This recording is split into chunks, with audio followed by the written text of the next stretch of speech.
ACB విచారణకు KTR formula ఈ car రేసులో విచారణకు హాజరు అరెస్ట్ ఖాయమేనా?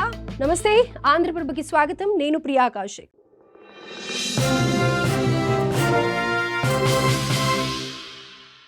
కేటీఆర్ అరెస్ట్ కు రంగం సిద్ధమైందా? ఫార్ములా ఈ కార్ రేస్ కేసులో ఆయన అరెస్ట్ కాబోతున్నారా? అరెస్ట్ చేస్తారని కేటీఆర్ కు ముందే తెలుసని ప్రకటించడం వెనుక కారణం ఏంటి? ప్రస్తుతం తెలంగాణ రాజకీయ వర్గాల్లో ఇదే హాట్ డిస్కషన్.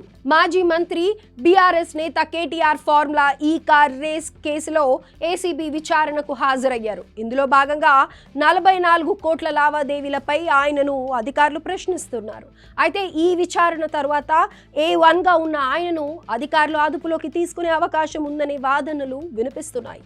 ఇక ఈ కేసులో A2గా సీనియర్ ఐఏఎస్ అధికారి అరవింద్ కుమార్, A3గా హెచ్ఎండిఏ మాజీ ఇంజనీర్ బిఎల్ఎన్ రెడ్డిల పేర్లను FIRలో చేర్చింది ఏసీబీ. ఈ ఏడాది జనవరిలో కేటీఆర్తో పాటు ఆ ఇద్దరిని ఏసీబీ అధికారులు ప్రశ్నించారు. మరోసారి విచారణకు రావాలని పిలువగా కేటీఆర్ సమయం కోరారు. దీంతో గత నెల 26న కేటీఆర్కు నోటీసులు ఇచ్చిన ఏసీబీ 28న విచారణకు రావాల్సిందిగా కోరింది. ఆ సమయంలో కేటీఆర్ అమెరికా పర్యటనలో ఉన్నందున విదేశాల నుంచి తిరిగి వచ్చాక విచారణకు హాజరవుతానని చెప్పారు.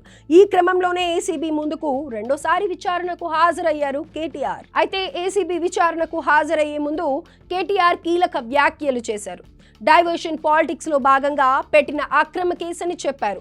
అరెస్టులతో తనను భయపెట్టలేరన్న ఆయన జైలుకు వెళ్లేందుకు కూడా తాను రెడీ అని ప్రకటించారు. తనకు జైలు కొత్తేమీ కాదని, తెలంగాణ కోసం అనేక సార్లు జైలుకు వెళ్లి వచ్చినట్లు చెప్పారు. కొందరు పైశాచిక ఆనందం పొందడానికి తనపై అక్రమ కేసులు బనాయిస్తున్నారని చెప్పారు. 6 నెలలుగా విచారించి ఏం తేల్చారని ప్రశ్నించారు కేటీఆర్.